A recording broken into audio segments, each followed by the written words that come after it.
ये जीवन क्षणभंगुर है, इस जीवन का कोई भरोसा नहीं।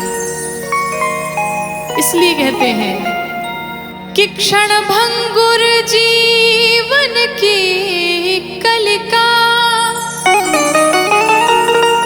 कल प्रात को जान खिले ना खिले।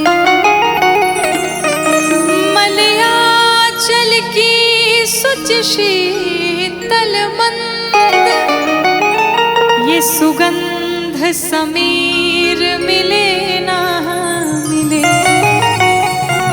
ये कलयुग कलिकाल कुठार यानी कुल्हाड़ी लेकर के खड़ा है कि कलिकाल कुठार लिए है खड़ा।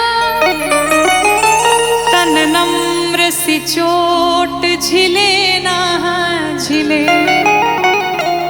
इसलिए कहते हैं कि जप ले हरि नाम हरि रसना।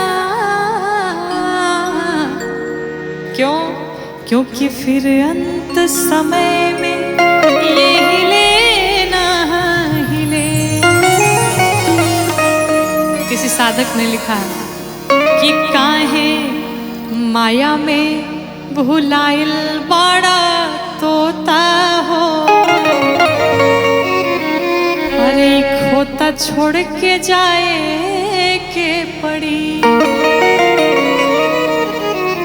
सगरी स्वार्थ खातिर निमन बाउर होता हो। ये खोता छोड़ के जाए के पड़ी।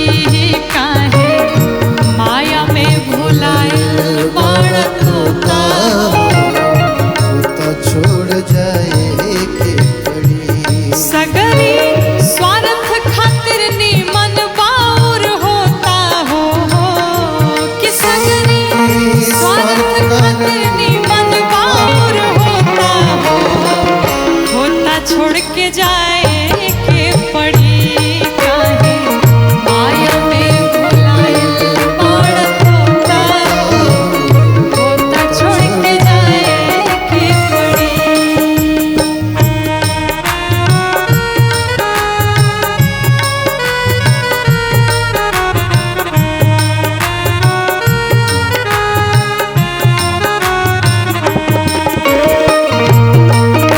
राघवेंद्र सरकार